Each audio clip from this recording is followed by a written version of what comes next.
Nahmaduhu wa nasta'inuhu wa nastaghfiruh wa na'udzu billahi min syururi anfusina wa min sayyiati a'malina. May yahdihillahu fala mudhillalah wa may yudlil fala hadiyalah. Asyhadu an la ilaha illallah wahdahu la syarikalah wa asyhadu anna Muhammadan abduhu wa rasuluh la nabiyya ba'da amma ba'du. Puji dan syukur kehadirat Allah Subhanahu wa taala. Semoga kita selalu dalam keadaan sehat walafiat melalui majelis ilmu yang dilaksanakan di Masjid Ar-Risalah ini. Semoga jadi wasilah dicurahkannya rahmat, maghfirah dan hidayah Allah kepada kita semua. Ikhwatu iman yang dirahmati Allah Subhanahu wa taala, pada kesempatan ini melanjutkan pembahasan tafsir Al-Qur'an.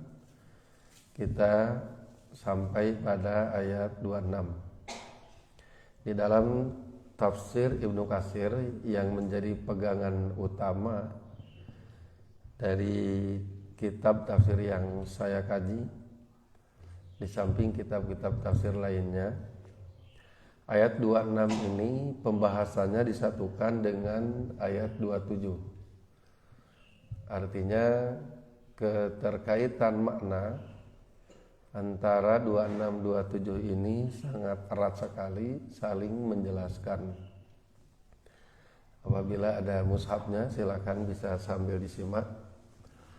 Pada ayat 26 di sini dimulai dengan kalimat a'udzubillahi minasyaitonirrajim.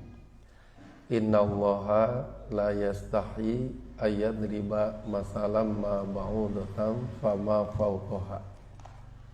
Sesungguhnya Allah tidak malu untuk membuat perumpamaan apapun semisal nyamuk atau yang lebih kecil dari itu.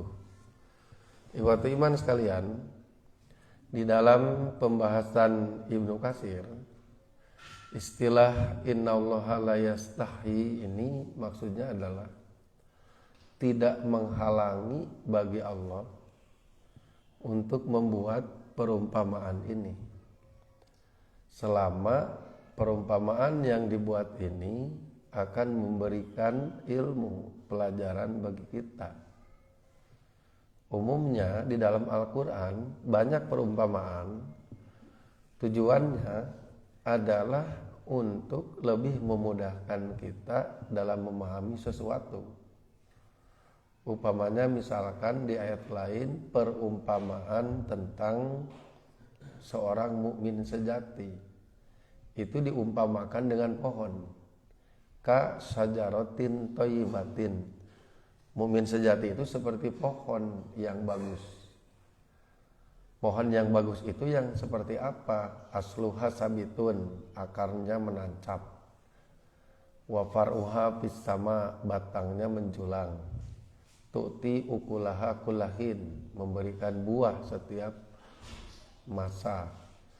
Pada diri seorang mukmin, bila diperumpamakan seperti pohon itu, maka akar adalah akidah atau keimanan. Maka mukmin yang baik, mukmin sejati adalah seorang mukmin yang imannya kokoh, seperti pada pohon yang baik yang akarnya kokoh.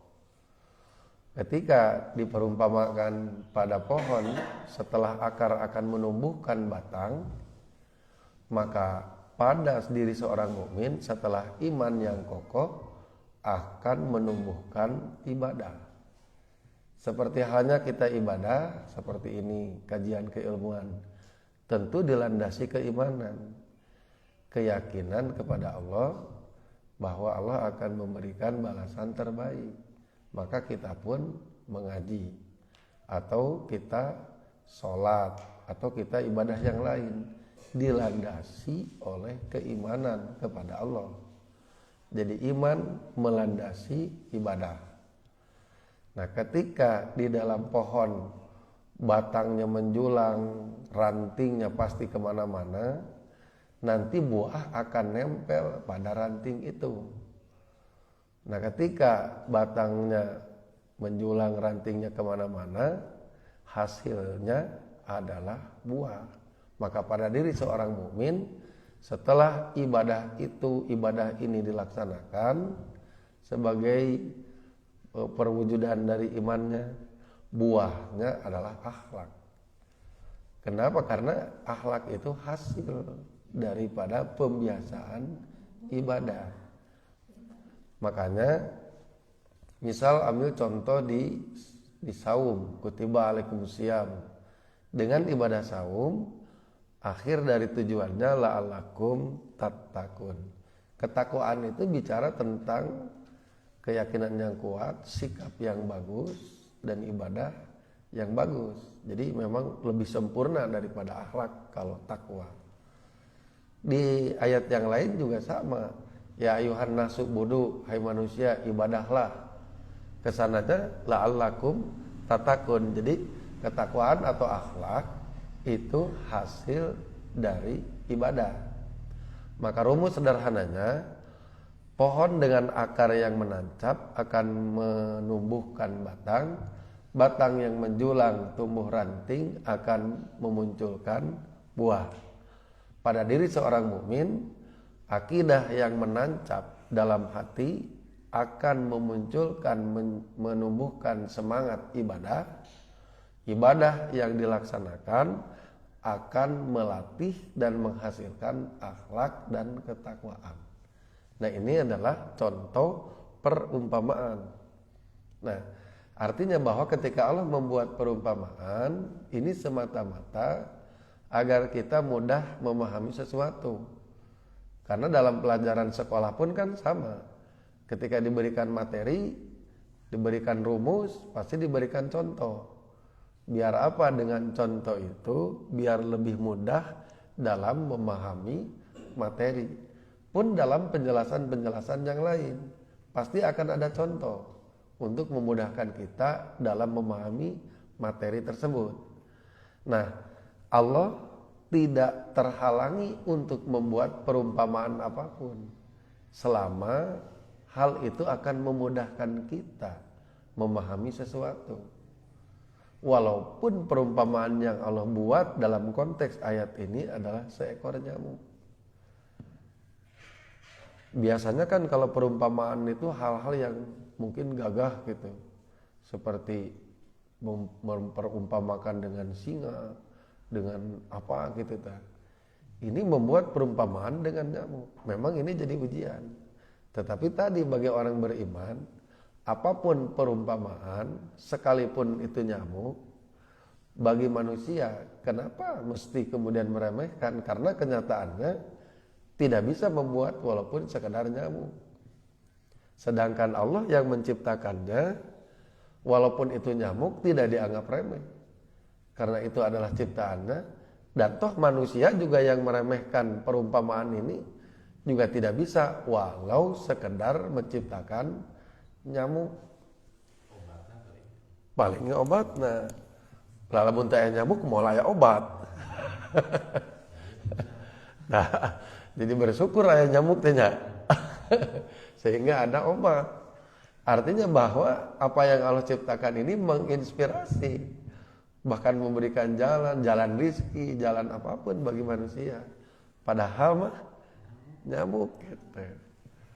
Ya, ini lamun aya manusia meremehkan kok untuk setingkat Tuhan, Allah sebagai Tuhan, masa membuat perumpamaan dengan nyamuk. Bagi Allah itu tidak malu, tidak terhalangi. Kenapa? Selama perumpamaan itu bisa memudahkan kita memahami hakikat sesuatu. Dan toh bagi Allah, nyamuk juga adalah ciptaannya, dan kenyataannya manusia walau sekedar menciptakan nyamuk tidak bisa. Ongkoh ngaremehkeun, tapi nyiptakeun teu bisa tah kumaha da eta. Nah, ini juga jadi pelajaran bagi kita bahwa bila untuk Allah saja, selama itu ada kebaikan bagi makhluknya, maka tidak malu untuk membuat perumpamaan seperti ini.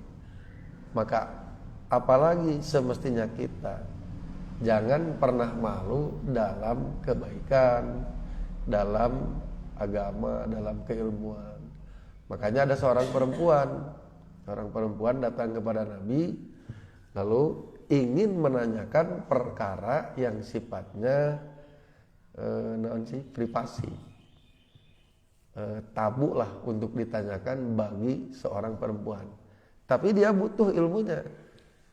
Dia datang kepada Rasul dan memulai percakapannya dengan kalimat Innallaha la yastahi bil haq. Sesungguhnya Allah tidak malu dalam kebenaran. Nah, ini sebagai pembukaan yang bagus. Kenapa dia mesti membuka dengan kalimat Innallaha la yastahi bil haq? Allah tidak malu dalam kebenaran. Karena yang akan dia tanyakan perkara yang tabu untuk ditanyakan oleh perempuan. Tapi ilmunya penting gitu. Akhirnya perempuan itu bertanya kepada Rasul, "Ya Rasulullah, bagaimana kalau seorang perempuan mimpi basah? Apakah dia wajib mandi?" Ibu pernah tuh aya nu naroskeun kitu atau ibu nu naroskeun ka ustad deh. Pasti moal wantun nya. Nya pasti moal wantun. Tetapi ya penting ilmuna gitu. Sampai-sampai istri Nabi sendiri menegur perempuan tersebut. Cing atuh kira-kira nanyakeun teh gitu. Karena ya itu tadi bagi perempuan perkara ini tabu untuk ditanyakan. Tapi karena memang merasa penting ditanyakan juga kepada Nabi. Tapi bagus ininya pendahuluannya. Innallaha la yastahi bil haq. Sesungguhnya Allah tidak malu dalam kebenaran. Dijawab ku Rasul oge. Naam, ya wajib mandi idza ra'at al-ma'a. Apabila melihat air. Beuki bingung deui wae perempuan.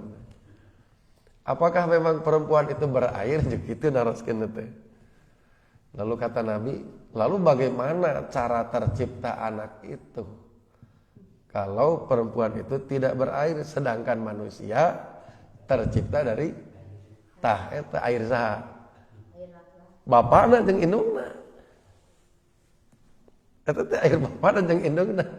Makanya ada seorang tokoh Yahudi, dia datang kepada Rasul dan mengatakan, kalau Anda bisa jawab 3 pertanyaan saya akan masuk Islam.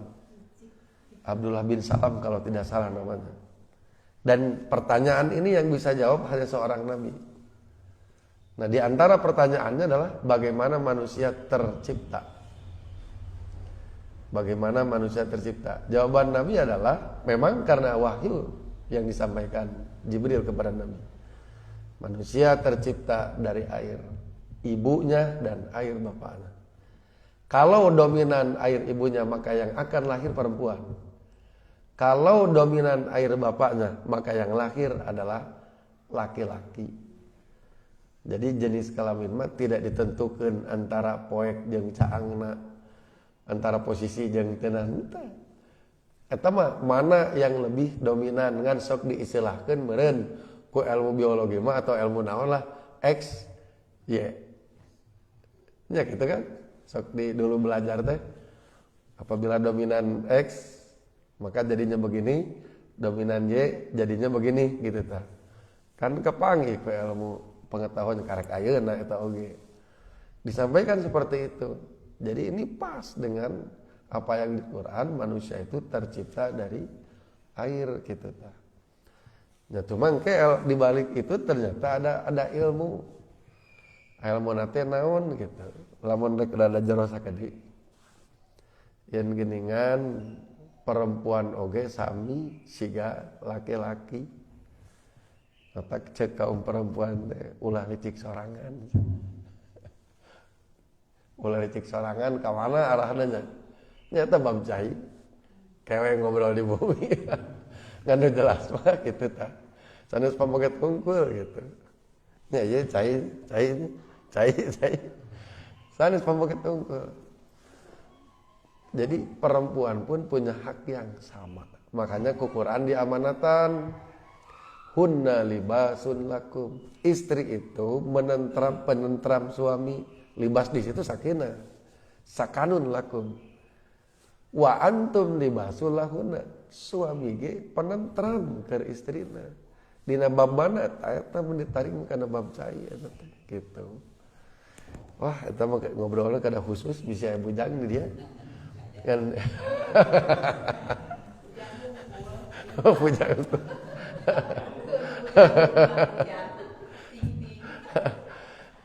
Dina urusan ilmu mah, kalau memang merasa penting diperdalam atau dipertajam. Nah, yang menjadi dalil adalah ini. Innallaha la yastahi ayadriba masalam ma ba'udatan fama fawqaha. Selama manusia akan mengerti apa yang disampaikan, perumpamaan apapun akan Allah buat. Sekecil apapun, yang dianggap remeh pun oleh siapapun, bagi Allah itu tidak remeh. Karena kepentingannya adalah bagaimana orang beriman paham hakikat sesuatu. Sakingnya teteker orang, kajenting orang kafir ngomong naon gitu tah. Penting paham gitu tah. Nah itu, kemudian sekarang reaksi. Bagaimana reaksi orang beriman dan bagaimana reaksi orang kafir ketika Allah membuat perumpamaan dengan semisal nyamuk. Fa'amal ladzina amanu, reaksi orang beriman. Adapun orang beriman, faya'lamuna annahul haqqu mir rabbihim. Mereka mengetahui, paham, yakin bahwa itu adalah kebenaran dari Tuhan mereka. Tah orang beriman mah kitu. Teu aya nu remeh, kalau itu dari Allah pasti diterima. Orang beriman mah gitu. Perumpamaan apapun. Kenapa? Karena orang beriman mah yakin gitu bahwa perumpamaan apapun, ilmu apapun dari Allah pasti jadi kebaikan bagi kita. Ada ilmu teh memang anu enteng tapi da urang teh penting sehingga kumaha ilmu ngalengkah ka WC nya. Sampai anu mana heula bacaanana naon gitu tah. Terus kumaha ilmu kaluar ti WC sampai anu mana heula. Nah cing kaluar ti WC gupronaka coba. Bu, kunaon kaluar ti WC gupronaka? Gupronaka teh pan hartosna aku memohon ampun kepadamu. Nah kaluar ti WC teh lain alhamdulillah gitu tah. Pantasna teh nya urang teh keur nyeri beuteung keur teu ngareunah gitu tah. Tapi anger kaluar ti WC mah nahan aku pronakanya. Tuh geningannya perkara anu orang sapopoe ge. Nya eta da. Keur pangkat Allah dan Rasulna mah penting eta teh anger. Kenapa? Karena manusia ini memang sedetil apapun butuh ilmu. Nah, para ahli hadis menjelaskan gupronaka teh sabab jelema teh sok poho di antara nikmat yang Allah berikan. Tah eta tah nikmat apa yang kita makan itu bisa terbuang. Da kabayang lamun nu ku urang dimakan ngararumpul 3 poeun we. Wah. Kabayang jeung sampah jeung nanaonna ngarumpul sok. Moal teu sagede naon coba. Saminggu terus teu kaluar-kaluar bukan marek caina eta marek nu bareuratna. Saminggu teu kaluar sadayana bade kumaha. Ka rumah sakit yakin banget. Mohon kitu. Tah kadang-kadang jelema teh sadar eta teh nikmat. Da geuning di antara bentuk cara penyakit terbuang, ya, hal-hal nu ngabahayakeun dina tubuh terbuang, nyata terbuang bersama air kan, baik air kecil ataupun air besar. Ya pan eta teh syukurkeun sanes ngan seseueur nama hilap, tidak mensyukuri nikmat pada bagian ini mata barang keluar gufronaka, minta ampun ke Allah sok mopohokeun nikmat bagian eta. Anu kadua minta ampun ke Allah teh memang ari di WC mah umumna pasti moal emut ke Allah kitu teh. Nyadapan disimpen pan upami aya anu tulisan-tulisan oge teh kae yang dicanak teh buat nabi pami ka jaban kan ngangge cincin perak tulisan Muhammad Rasulullah sallallahu disimpan we kana ada lapad Allah. Artinya kan pada waktu tersebut adalah waktu yang memang lalai. Mata kena barang asup doa nage Allahumma inni a'udzubika minal khubusi wal khaba'isi tah keur lalai mah setan teh gampang pisan atuh. Jeung markasna itu sabab naon? Di kitab Subulus Salam dijelaskan yang makanan ke bangsa jin mah dua, tulang dan kotoran gitu. Mata paling betah lawan dewasa teh didodoho teh Kang Nodi teh. Minta perlindungan ka Allah tina setan lalaki atau setan awewe. Nah kan hal-hal anu remeh modal kieu butuh. Mata selama eta ti Allah, selama ti Rasulullah, naon wae perumpamaan anu tangtu tujuanna kailmuan butuh. Orang beriman mah kitu, teu diremehkeun. Naon eta mah bentukna? Dina tahiyat kieu terus kieu. Naon sih itu ilmu nu kieu wae kudu raribut. Nepi ka gara-gara nu kieu wae bada masjid coba. Anu hayang cicing kieu masjidna di mana gitu. Anu di kieu masjidna di mana gitu. Nya kan masalah ieu itu. Ada jadi masalahna teh. Tuh manusia tah. Artinya berarti semua penting bagi manusia, apalagi bagi orang beriman. Tidak akan meremehkan. Perumpamaan itu tujuan pokoknya adalah agar kita memahami hakikat sesuatu. Maka reaksi orang beriman mah moal ngaremehkeun. Yakin annahul haq itu adalah hak mir rabbihim dari Allah. Eta reaksi orang beriman. Reaksi orang kafir. Wa ammal ladzina kafaru. Adapun orang kafir ketika ada perumpamaan seperti tadi, semisal nyamuk, fayaquluna, orang kafir mengatakan madza aradallahu bihadza masalah. Apa yang Allah inginkan dengan perumpamaan seperti ini? Ngaremehkeun orang kafir mah. Daker orang kafir mah atuh da puguh ari nu mungkin nya katakanlah dengan perumpamaan seperti ini. Da orang kafir mereka dibere mujizat, dia kafir mah kafir. Kurang kumaha mujizat di zaman Nabi Musa. Mujizat di zaman Nabi Musa, lautan terbelah. Wah, saha sok nu bisa mulah lautan. Di zaman Nabi Musa teh Pak, zamana kemajuan ilmu sihir. Makana nu dilawan ku Nabi Musa teh ahli sihirna teh 1400 pami telepah. Jadi lain hiji lawan hiji Musa teh. Dan mujizat Nabi Musa apa? Seperti sihir, tapi sanes sihir. Itu ngalempar tongkat. Lalu terlihat berubah jadi ular. Tapi kade ari eta mah non sih istilah dina itu saharu ayunan nas. Mereka mensihir mata. Maksudnya adalah sebenarnya si tongkat mah tidak pernah berubah jadi ular.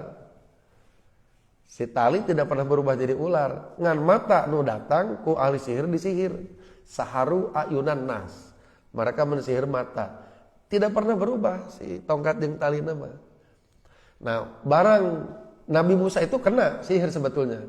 Makanya Nabi Musa sempat takut karena memang terlihat tongkat dan tali yang dilemparkan ahli-ahli sihir ular. Padahal sebenarnya tadi saharu ayunan nas. Mereka mensihir mata. Ari tongkatnya berubah? Henteu. Tongkat tali teu pernah berubah, mata orang. Anu katipu saharu ayunan nas. Giliran Nabi Musa barang dilempar tongkatnya jadi orai bener. Dan ahli sihir melihat bener eta orai gitu ta. Jadi ari sihir mah mensihir mata, benda tidak pernah berubah. Ari tongkat Nabi Musa mah emang berubah bener. Mata ka ahli sihir ujung nyungkruk ningali kita langsung sujud. Ya Musa lain sihir gitu. Sabab disiplin ilmu sihir mah teu kitu. Sehingga ini ada kekuatan di balik Musa dan ahli sihir yakin yang pertama beriman kepada Nabi Musa ahli sihir. Karena ahli sihir paham yang dilakukan Musa ini bukan sihir. Sebab sihir mah teu pernah berubah benda teh. Tidak pernah ada berubah, cuma mata anu ka sihir gitu. Nah, ari tongkat Nabi Musa mah memang benar berubah. Nah, beriman langsung ahli sihir, kumaha ayeuna? Firaun jeung bala tentarana teuas we. Lempang we. Padahal itu mujizat kurang kumaha. Dan bahkan bertekad untuk membunuh Musa dan pengikutnya. Padahal Musa teh bagi Firaun adalah anak angkat. Apaan Musa mah diurus di orok kene. Diurus di orok kene kagede depan ku Firaun. Tapi da kumaha da sanajan anak angkat da teh hayang teuing lamun geus beda agamana jeung nu jadi bapakna, bapak angkatna. Diudag tah. Barang diudag terus di jolgok teh di laut kitu nya. Nabi Musa minta petunjuk, kata Allah, idrib bi asokal bahra. Pukullah laut dengan tongkatmu. Pukul ku Nabi Musa itu terbelah. Sugan Firaun iman, henteu diudag terus. Tak kuduna menu kitu teh tanda-tanda kekuasaan Allah yang begitu jelas. Da eueuh jelema nu bisa kitu. Ahli sihir enggak ada yang bisa begitu. Seharusnya Firaun itu semua mestinya beriman. Barang melihat kejadian yang mustahil manusia mana, da Firaun itu jelema pintar. Ada suatu tulisan menyebutkan perpustakaan Firaun itu kalau dibawa oleh 100 unta itu tidak cukup buku-buku nanti. Jadi lain jelema bodoh Firaun. Mestinya dia ketika melihat itu mestinya akalnya langsung berkata ini bukan perbuatan manusia. Tapi dah hanya amok nyedak teh itu dah. Henteu teh dianggap. Jadi bara-bara perumpamaan atau mujizat sekalipun nu gede gitu. Nu leutik kan gede we geus teh dianggap. Nah itulah bagi orang-orang kafir mah. Jadi apa ini perumpamaan nyamuk? Nyanya aja da keur manehna mah dan naon ge moal dianggap. Ibarat jelema hasud, betapapun kita berbuat baik, jelema hasud mah hatena anggar moal dianggap. Maka yang salah bukan orang berbuat baikna, tapi hate jalma anu hasudna. Lirik barat punten orang yang buta. Dia mengutuk karena tidak ada cahaya yang dapat dia lihat. Padahal sebenarnya matahari teh keur caang-caangna. Bukan salah cahayana, tapi mata anu tidak bisa melihat. Itulah hati yang buta. Hati yang buta mau diberi cahaya apapun, penjelasan apapun, poek. Rek nu gede, rek nu leutik. Hati yang benci, hati yang hasud. Kita berbuat baik, apapun. Mau berbuat baik itu kecil atau besar, anger mau dianggap. Dah hatena, guys. Poekeun tah eta. Jalma kafir teh kitu. Jadi keur manehna mah naon cenah ieu? Ma aradallahu bihadza masalah. Apa yang Allah inginkan dengan perumpamaan ini? Pan eta teh pertanyaan litahkir. Pertanyaan anu sifatna ngaremehkeun. Ya keur kafir mah da sakali deui dan nu gede ge moal dianggap. Nu gede ge moal dianggap. Kurang kumaha Nabi harita ditantang ku orang Quraisy sok lamun bener beulah bulan cenah. Lamun bener anjeun Nabi dibelah teh buku Nabi. Dibelah. Almarhum Ustaz Sidik Aminullah tuh pernah menyampaikan ada prasasti di Cina.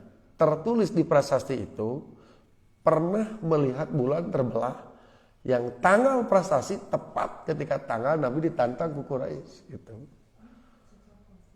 Anggar itu beriman sakitu geus ditinggalikeun oge kurang kumaha coba. Kan? Ya jadi kumaha da memang hate nu nutup, hate nu poek. Hate nu poek. Rek gede rek leutik semua dianggap. Jadi nu masalahna ieu ya. Hatena nutup. Orang kafir mah kitu. Kalah ka ngaremehkeun. Heukeur mah eukeur deui perumpamaanna memang ieu teh nyamuk. Da keur manehna mah biasana mun perumpamaan teh gajah kitu tah. Maung kitu tah. Anu gagah. Is, naon nyamuk cenah kitu cek manehna teh. Da anger kederek letik ya mana mau dianggap gitu. Bagi orang kafir mau dianggap kederek letik oge. Rek nepi ka mujizat orang mati bisa hidup lagi di zaman Nabi Isa, sugan ariman mah henteu. Kalahkan Nabi Isa nanya anu diudag-udag yang mau disalib teh geuningan. Padahal mujizatna teh menghidupkan yang sudah mati. Begitu pula di zaman Nabi Musa, ada orang yang dibunuh lalu kemudian direkayasa oleh si pembunuh, kemudian terjadi perpecahan dan solusinya adalah sembelih sapi. Akhirnya mereka mau menyembelih, singkatnya cek Allah pukulkan bagian badan karena mayitna, pukulkan hidup, diberitahu pembunuhna maut deui. Sugan iman anger summa qasat qulubukum hati kalian kemudian keras, fahiya kal hijarati, seperti batu. Kuduna mah pan ningali mujizat model kitu teh urang mah tuh langsungnya aduh bener ieu berarti aya kekuasaan Allah teh. Aya kekuasaan Allah teh. Ari mah dan teu kalah keras seperti batu. Bal hiya asyaddu qaswah, bahkan lebih keras lagi. Da keur kafir mah kitu. Da hate teh panutup, rek kumaha wae ge da moal ditarima. Matak ka urang kafir mah dina Al-Baqarah ayat genep ayat 7 ge tos diwanti-wanti sawaun alaihim sarua wae keur maranehna mah andar tahum rek dibejaan rek diberi peringatan amlam tundirhum rek diantep teh diberi peringatan la yu'minun teu pangaruh moal beriman. Da kaparotnya pan hatena nutup.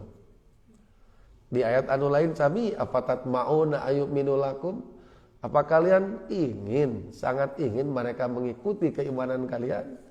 Teu kudu cek Allah. Kenapa?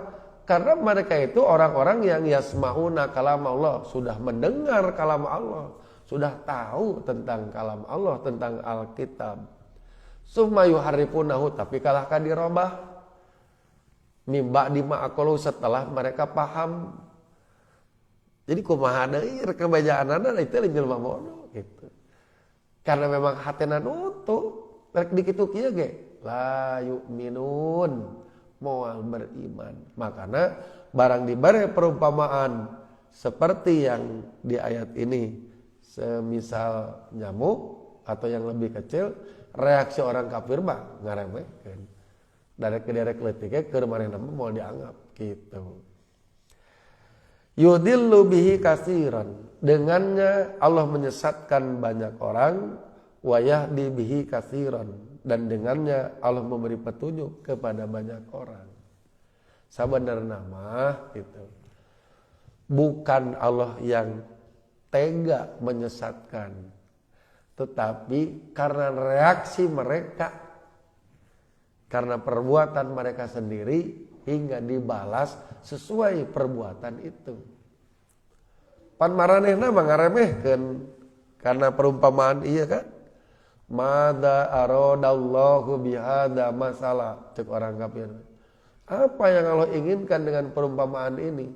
Kalah ka ngaremehkeun, yudillu bihi, disasarkeun ku Allah. Da bongarna atuh ngaremehkeun kana perumpamaan ti Allah. Sedangkan orang beriman reaksina ya'lamuna annahul haq mir rabbihim. Orang beriman mah yakin tahu bahwa itu kebenaran dari Allah. Naon balasanana? Yahdi bihi katsira, diberi hidayah. Jadi antara disesatkan atau hidayah anger balik deui ka urang. Da eta mah hubungan sebab akibat. Lamun orang nyiar hidayah, diberi hidayah. Lamun orang teu nyiar hidayah, moal diberi. Lamun orang melakukan perbuatan yang kemudian akan menimbulkan kesesatan, disasarkan. Lamun orang tengah lakukan kita mau nyamual. Karena balasan Allah tergantung perbuatan manusia. Wa jazaa'u sayyi'atin sayyi'atun misluha. Balasan suatu keburukan yang sama. Falamma zagu, ketika mereka berpaling, azaghallahu qulubahum, dipalingkeun ku Allah hatena. Fi qulubihim maradun, dina hatena aya panyakit, fazadahumullahu marada, tamahan panyakitna sesuai perbuatanana. Cek orang munafik teh innama nahnu mustahziun, kami hanya memperolok-olok orang beriman. Ku Allah dibalas, Allahu yastahzi'u bihim, Allah membalas sikap memperolok-olokan mereka. Wa makaru, mereka berbuat makar, dibalas ku Allah dengan makar. Wa makarallah, dan Allah pun membalas perbuatan makar mereka. Wallahu khairul makirin, dan Allah sebaik-baik yang membuat makar. Artinya bahwa menyesatkan atau memberi hidayah tergantung kepada manusia. Nah, kalau kita bereaksi dalam perumpamaan seperti orang beriman, diberi hidayah. Tapi kalau kita bereaksi dalam perumpamaan ini seperti orang kafir, kalah kang ngaremehkeun, yudillu bihi, disasarkeun. Gumantung balik deh ka urang gitu. Makanya hal pertama yang harus kita lakukan terhadap Al-Qur'an adalah iman dulu. Setelah iman mau baca, mau mengkaji, dan nanti Allah akan menurunkan hidayah.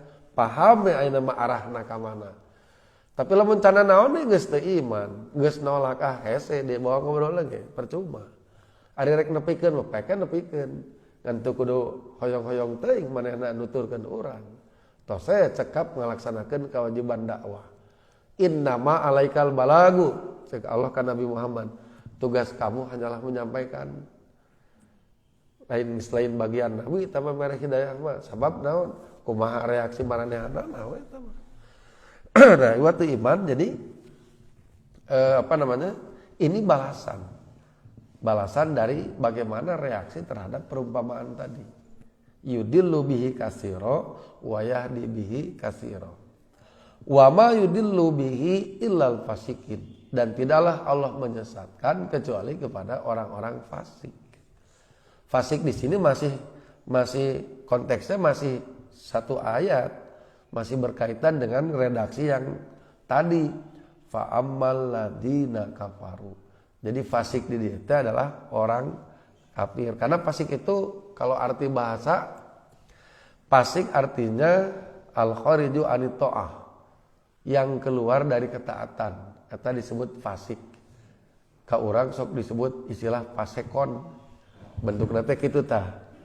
Jadi mengkol dina bebeneran gitu. Eta teh disebut fasik. Berit cucurut dina bahasa Arab disebut fuaisikoh. Bahasa Arabna cucurut teh fuaisikoh, dari fasako fuaisikoh. Sabab cucurut mah tara bisa lempengnya. Nya kitu mereka eta kitu. Fuaisikoh. Jadi orang yang melenceng dari kebenaran, keluar dari ketaatan, eta teh disebut fasikin. Nah itu orang fasik itu begitu, tapi konteks keluarnya di sini jauh gitu, jauh itu nya kafir. Karena emang fasik itu juga bisa kena kepada orang beriman ketika dia melakukan kemaksiatan. Artinya bahwa Allah menyesatkan itu hanya kepada orang-orang yang memang keluar dari ketaatan, keluar dari kebenaran. Ari nu nyepang dalang penyamoa. Makanya ari menyesatkan atau memberi hidayah mah eta mah sebab akibat. Lamun urangna memang nyari hidayah, hoyong dina kataatan jadi bere hidayah. Tapi urangna teu beuki hidayah, datang ke pengajian ge hoream, ibadah ge alim gitu tah. Kumaha rek dibere hidayah. Ketika hidayah dalam arti seperti hujan itu turun dari langit. Kalau hati kita ini terbuka, nyangke teh cai teh nyangkrung masuk karena wadah ketika hujan turun teh dah hatena muka. Nah kalau hujan itu ibarat hidayah, wadah itu ibarat hati, ari muka mah hidayah teh asup kitu tah. Tapi lamun misalkan hatena nutup, rek hujan sagede kumaha ge anggerna moal asup. Nya hate teh kan nutup moal asup rek gede ge hujanna. Kaparo teh artina nutup. Kaparo teh kafir teh kaparo teh artina nutup. Anu ditutup hatena. Jadi kumaha rek asup kitu cai hujan teh. Hidayah teh kumaha rek asup dan nutup hatena. Ya ngeri bakal kitu mataknya disasarkeun sakalian ku Allah. Ngan cara nyasarkeunana naon? Di istidraj. Apapun keinginan dibere. Itu apapun keinginan mereka diberi. Beda jeung orang beriman. Orang beriman mah ada yang diberi, ada yang ditahan. Diberi biar dia bersyukur, ditahan biar dia bersabar. Gitu. Ketika ditahan, orang akan mendapatkan pelajaran di balik ditahan itu. Orang kafir mau apa yang dibikin. Sudah tidak peduli lagi dengan bagaimana keadaan mereka. Jadi mana wareg, weureu, digebuk ke kana. Makanya Ibnu Katsir menjelaskan kenapa mesti nyamuk yang diambil pada ayat ini. Karena nyamuk mah lamun geus heubeul pae. Sakit kan lamun nyamuk cedot, alami cedot jami gitu tah. Dawas mal bisa ngapung dikit ke orangnya. Paeh teh. Ta orang-orang kafir teh beda jauh ti kitu. Diwareukeun ku Allah teh naon jadi kahayangnana. Di mana geus sebeuh dibinasakeun ku Allah gitu. Nah, itu teh nyambung keneh karena masalah perumpamaan tadi karena ini masih satu ayat. Nah, timbul pertanyaan, siapa hakikat orang fasik yang Allah jelaskan di konteks ayat ini? Karena nu tadi sarsim kuring mah eta mah fasik dalam arti bahasa keluar dari ketaatan mah. Nah, makanya tadi saya bilang ayat 26 ini berkaitan dengan 27. Orang fasik adalah jawabannya di ayat 27 gitu. Alladzina yanquduna ahdallahi mim ba'di misaki. Orang fasik itu mereka yang memutus perjanjian dengan Allah setelah kokoh perjanjian itu. Ini ada dua pengertian. Pengertian pertama adalah perjanjian seperti hanya ahli kitab. Wa aufu bi ahdi. Tunaikanlah janji kalian denganku. Ufi bi ahdikum. Aku akan tunaikan janjiku kepada kalian. Makanya kunaon aya istilah perjanjian lama, perjanjian baru. Tak orang kafir dari ahli kitab mah ngalanggar perjanjian eta gitu. Padahal sudah jelas di situ ada perjanjian. Apa saja bentuk perjanjiannya? Wa id akhadna mitsaqo bani Israil, dan ingatlah ketika ambil perjanjian dengan Bani Israil, yaitu alla ta'buduna illallah. Perjanjiannya isinya diantaranya adalah jangan menyembah kecuali kepada Allah. Wabil walidaini ihsanan, berbuat baik kepada kedua orang tua, wabidil kurba, wal yatama, wal masakin, dan seterusnya. Bagaimana mereka memutus perjanjian? Taroku, mereka meninggalkan. Perintah-perintah yang tadi itu dilaksanakan tak eta perjanjian. Seperti hanya ada perjanjian, lalu orang dikatakan melanggar karena dia tidak melaksanakan isi perjanjian tersebut. Orang kafir, orang fasik melanggar perjanjian, maksudnya adalah tidak melaksanakan perjanjian mereka dengan Allah. Secara umum ini juga akan kena kepada siapapun, manusia manapun, yang karena semua manusia sejak dalam kandungan ibunya di 4 bulan kehamilan sudah melakukan perjanjian dengan Allah. Yaitu pada ayat alastu birabbikum, bukankah aku ini Tuhanmu? Maka semua manusia akan menjawab qalu bala syahidna, tentu kami bersaksi. Makanya engke dina kalimat-kalimat urang, contoh dina sayyidul istighfar. Allahumma anta rabbi wa ana abduka. Khalaqtani nah balik deh. Allahumma anta rabbi, jelas deh. Wa ana abduka, la ilaha illa anta. Khalaqtani wa ana ala ahdika wa wa'dika mastata'tu. Aku berada dalam ahdika wa wa'dika, perjanjian denganmu. Perjanjian di mana nu tadi? Anu tos dilakukan semasa di dalam kandungan ibuna. Dalam arti bahwa kita sudah bersaksi bahwa Allah sebagai Tuhan dan siap melaksanakan perintah apapun yang datang dari Allah.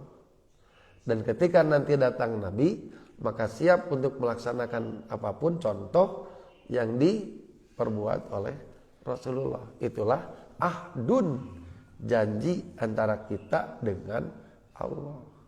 Nah, orang fasik ini orang yang melenceng dari perjanjian yang telah dia lakukan sejak sebelumnya. Itu makna kedua. Nah, kemudian wayak ta'u nama amarallahu bi ayu sholat, dan mereka memutus yang Allah perintahkan untuk disambungkan. Tak ya mah kaitannya sareng memutuskan silaturahim secara khusus gitu. Jadi kebiasaan orang-orang kafir adalah itu. Apalagi kalau beda agama. Nyalamun ayeuna aya nu di keturunanna aya nu beda agama, eta geus pasti semua di aku keluarga. putus eta kitu teh hubungan kekerabatan kekeluargaan. Itulah orang-orang kafir. Beda jeung jalma iman.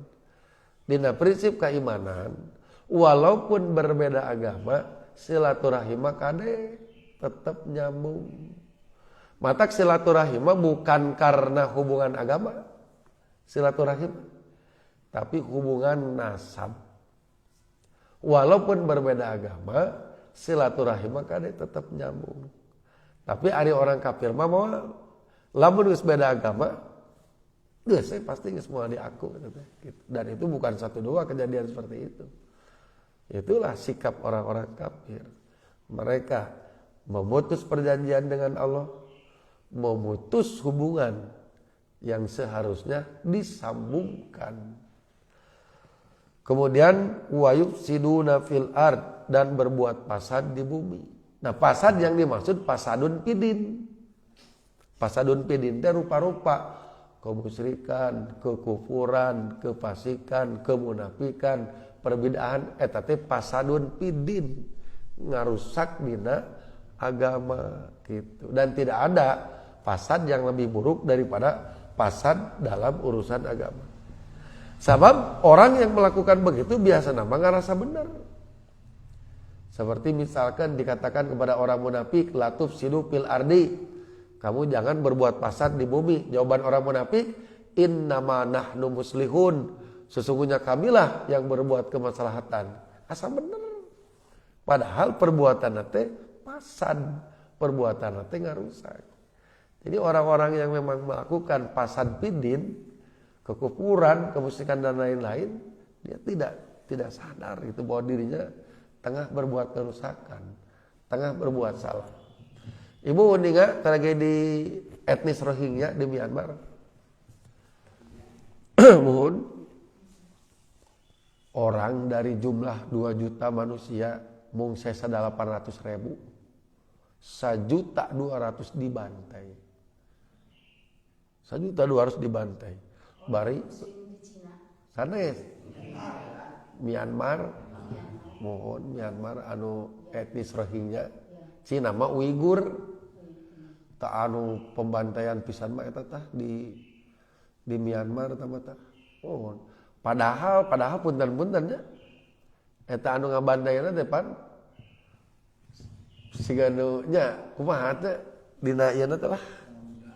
Nya kan selalu bagaimana mengajarkan tentang welas asih gitu tah.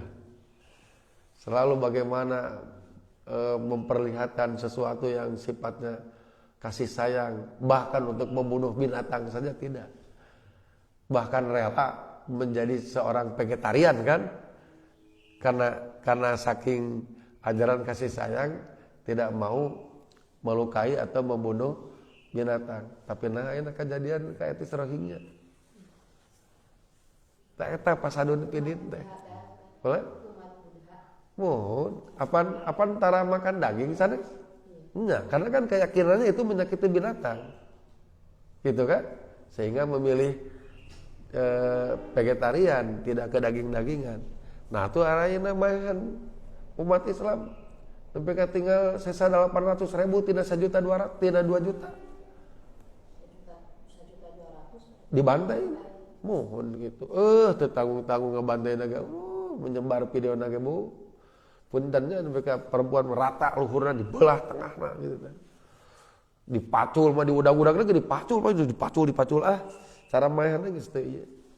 Apakah mereka merasa itu perbuatan salah? Ternyata tidak. Merasa benar. Enggak.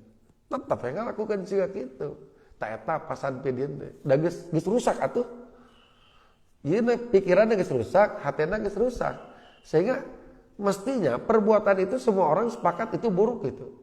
Tapi dalam keyakinan bedah henteu. Ini dari rusak agama mah kumaha, jadi cara pandang rusak. Cara meyakini merasa sesuatu juga jadi rusak. Rarasaan cek manehna we pang benerna, padahal mah rarasaanana. Tos teu aya pri kemanusiaan da, tos rusak tapasadun pidin teh itu lebih buruk daripada pasad dalam arti kerusakan seperti misalkan gunung ditebang, kemudian akibat penebangan dan tidak ditanam lagi jadi longsor. Semua orang sepakat itu merusak. Laut dieksploitasi ikannya pakai potasium, pakai bom, pakai apa. Semua orang mengatakan itu sepakat itu rusak. Tapi dalil eta nu dimaksud kerusakan yang paling parah itu adalah kerusakan agama. Karena membunuh saja merasa itu ibadah. Membunuh saja merasa itu adalah satu perbuatan kebaikan di mata. Aya deui pasadun pidin di internal umat Islam baheula aya namanya aliran Khawarij. Dia telah membunuh Ali bin Abi Thalib. Ali bin Abi Thalib reka masjid bulan Ramadan itu coba. Dibunuh di jalan ku Khawarij eta teh. Lalu kemudian ketika si Khawarij itu akan dihukum mati, maka si Khawarij tersebut mengatakan, "Jangan kau bunuh aku langsung. Potong saja sedikit demi sedikit bagian dari tubuhku biar menjadi saksi jihadku terhadap Ali bin Abi Thalib." Coba. Di mana logikanya makin begitu disebut jihad? Apa nanti itu dipaehan teh minantu Rasulullah? Eta teh dipaehan teh pan khalifah umat Islam. Kumaha ieu cara berpikirna? Tetep ngarasa benar. Fahum yahsabuna annahum muhtadun. Mereka merasa bahwa mereka mendapat hidayah, mereka merasa benar. Fala yastaghfirunahu, hingga tidak minta ampun kepada Allah. Ta eta nu paling rusak mah wa yufsiduna fil ardh eta. Jadi tos kacau. Tos rusak we, semua bisa diomean.